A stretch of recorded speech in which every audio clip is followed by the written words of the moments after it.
అండి జగన్మోహన్ రెడ్డి గారు లండన్ వెళ్తాడు. లండన్ వెళ్ళాడు. ఆయన వెళ్తాడు. తర్వాత ఆయన ఫ్రాన్స్ వెళ్తాడు, ప్యారిస్ వెళ్తాడు. అక్కడి నుంచి మళ్ళీ తర్వాత స్విట్జర్లాండ్ వెళ్తాడు అనేది మాత్రము మనకి సమాచారం అందిన సమాచారం ప్రకారం అందరికీ తెలిసిన సమాచారం. దీని గురించి మూడు దేశాలు వెళ్తాడు. కాబట్టి ఈ 3 దేశాల గురించి మాట్లాడుకుందాం. మాట్లాడుకుని ఏం చేయబోతున్నాడు ఆయన. ఈ 3 దేశాలు వెళ్ళి ఊరికే చూసి రావటమేనా, లేకపోతే చూసి కాల్చి రావటం అంటే ఏంటంటే చూసి ఇంప్లిమెంట్ చేయటం అనేది. ఇంప్లిమెంట్ చేస్తాడు. అక్కడ ఉన్న చక్కటి బ్యూటిఫుల్ విషయాల గురించి అన్నీ నాకు బాగా తెలుసు. తప్పకుండా రాబోయే కాలంలో అదే చూస్తాము. ఎట్లాగంటే ముఖ్యంగా లండన్ అనేది చక్కటి నేను ఈ మధ్యనే లాస్ట్ ఇయరే లండన్ వెళ్ళొచ్చాను.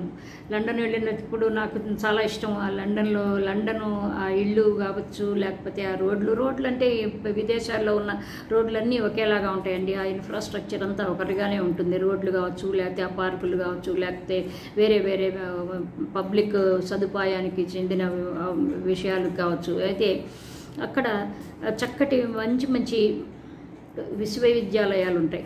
అవి బహుశాను వాళ్ళు ఎట్లా చేస్తున్నారు వాళ్ళు అనేది అవి ఏమన్నా ఆక్స్ఫర్డ్ కావచ్చు, లేకపోతే మంచి యూనివర్సిటీలు అక్కడ ఉన్నాయన్నమాట.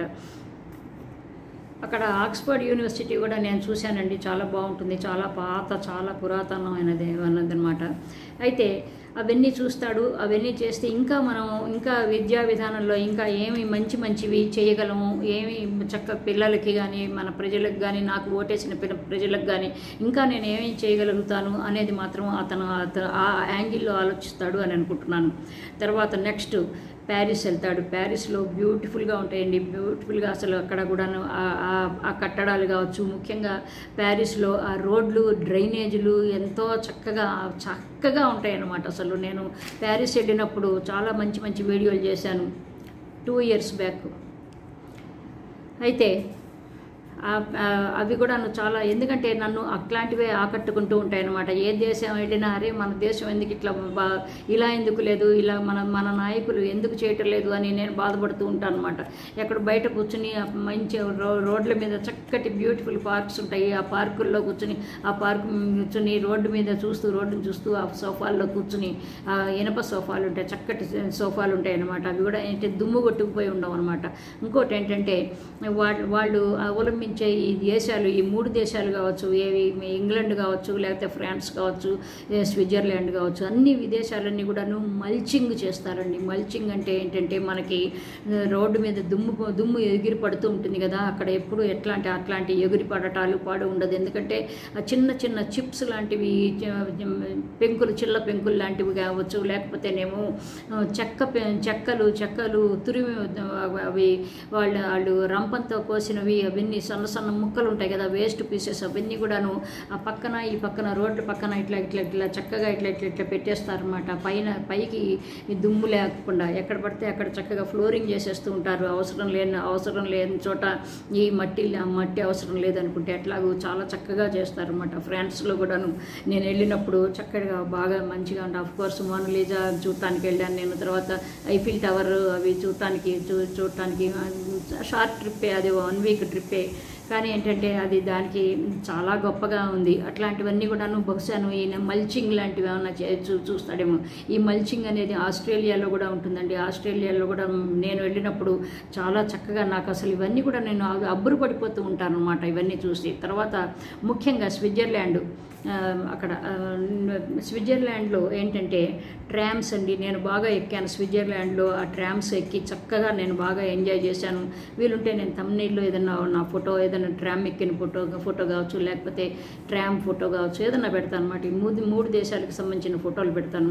అయితేనండి అక్కడ ముఖ్యంగా ట్రామ్ కల్చర్ చాలా బాగుంటుంది. ఇది ఎంత కూడాను ఈ కమోషన్ అనేది ఉండదు. ఈ విపరీతమైన ఈ పరుగులు మూరకలు, ఒకే బస్సు లేకపోతే ఆ బస్సులు బ్యూటిఫుల్గా ఉంటాయి. ముఖ్యంగా ఈ 3 దేశాల్లో బస్సులు కూడా, విదేశాల్లో ప్రతి బస్సు బాగుంటుంది. చాలా చక్కగా మన ఒక 15-20 లక్షల ఖరీదుతో కొన్న కార్లు ఎలా ఉంటాయో అట్లా ఉంటాయి అన్నమాట. అక్కడ బస్సులు చాలా అందంగా ఉంటాయి. నాకు అక్కడ బస్సులు పబ్లిక్ ట్రాన్స్పోర్టేషన్లో నాకు వెళ్ళటం అంటే ఇష్టం. నాకు ఈ ఇండియాలో నాకు పబ్లిక్ ట్రాన్స్పోర్ట్ అంటే అసలు ఇష్టం లేదండి. ఎందుకంటే ఆ జనం కూడా బాగుంటారు, మీద పడిపోతూ ఉంటారు. కాబట్టి నేను ఈ జనంలో ఎప్పుడు కూడాను నేను జనాల్లో జనాల్లోకి వెళ్ళను, జనాల్లో తిరగను అనమాట. అయితేనండి ఎందుకంటే ఆ పొల్యూషన్ నా వల్ల కాదు, నాకు వెంటనే నాకు ఎలర్జీ వచ్చేస్తుంది.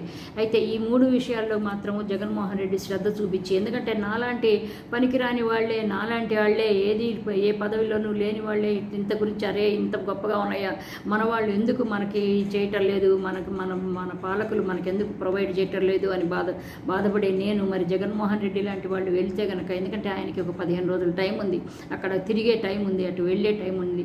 అయితే అక్కడ నన్ను ఆకట్టుకున్నది జెనీవాలో ఆకట్టుకున్నది ఇంకోటి ఏంటంటే ఒక కుర్చీ ఉంటుందన్నమాట. ఒక కుర్చీకి 4 కాళ్ళు ఉంటాయి కదా, ఒక కాలు విరిగిపోయి ఉంటుందన్నమాట. దాని దగ్గర కూడా అది ఏంటంటే యునైటెడ్ నేషన్స్ ఆఫ్ అది ఉంటుంది కదా, ఆ యుఎన్ఓ కార్యాలయం అక్కడ ఒకటి ఉంటుంది, అక్కడే అనమాట మంచి జెనీవా ఒప్పందాలు, మంచి పెద్ద ఒప్పందాలు అవన్నీ జరిగే ప్రాంతం ఆఫీస్ అనమాట. విదేశాల నుంచి అందరూ వస్తారు అక్కడికి వచ్చి దేశం మంచి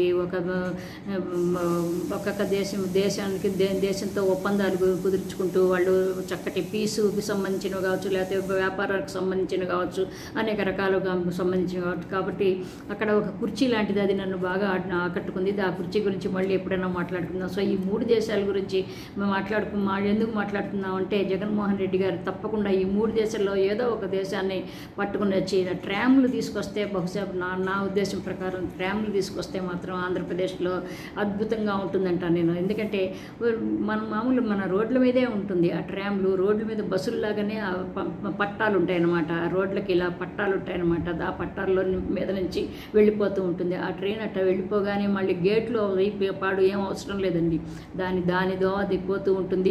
ఈ బస్సుల దోవను పోతూ ఉంటాయి. ఈ బస్సులు కూడా చక్కగా ఒక సోఫిస్టికేటెడ్గా ఒక చక్కటి అందమైన లోపల బ్యూటిఫుల్గా ఉండే బస్సులు కనుక తెస్తే కనుక జగన్మోహన్ రెడ్డి గారు అది తేవాలి, మన ప్రజలకి అవి అందించాలని నాకు విపరీతమైన కోరిక. ఎందుకంటే నేను అక్కడ చూసి నేను చాలా మురిసిపోయేదాన్ని, చాలా ఇష్టం. నేను ముఖ్యంగా ఇట్లాంటివి చూడటానికి వెళ్తాను. పైగా వెళ్ళానంటే 15 రోజులు 20 రోజుల కంటే ఉండను. ఊరికే నెల తలబడి నాకు ఉండాలంటే చికాగ్గా ఉంటుంది అక్కడ ఎక్కడైనా సరే. అయితే అండి ఈ ఇంగ్లాండ్లో ఓకే, కానీ ఫ్రాన్స్లో కావచ్చు, ప్యారిస్లో కావచ్చు, లేకపోతే జెనీవాలో కావచ్చు లాంగ్వేజ్ ప్రాబ్లము. ఎందుకంటే జెనీవాలో, స్విట్జర్లాండ్లో చాలామంది ఫ్రాన్సే మాట్లాడుతుంది, జర్మనీ ఒకటి, ఫ్రాన్స్ ఒకటి, ఎందుకంటే పక్క దేశాలు అవి. కాబట్టి లాంగ్వేజ్ ప్రాబ్లం ఎక్కువగా ఉంటుంది. అక్కడ ఇంగ్లీష్ మాట్లాడరు. ప్యారిస్లో కూడా ఇంగ్లీష్ సరిగా మాట్లాడరు. అక్కడ లాంగ్వేజ్ ప్రాబ్లం చాలా ఉంటుంది. కాకపోతే అది మన సమస్య కాదులేండి, వాళ్ళ సమస్య కాదని ఇవి మాత్రం తప్పకుండా ఆయన ఇంప్లిమెంట్ చేయబోతున్నాడని నాకు అనిపిస్తుంది. చూద్దాం మరి ఆయన ఏమి ఇంప్లిమెంట్ చేస్తాడో ఏమో. సో అదే సంగతి. మళ్ళీ ఇంకొక మంచి టాపిక్తో మళ్ళీ కలుద్దాం. బై అండి, లవ్ యూ ఆల్, బై.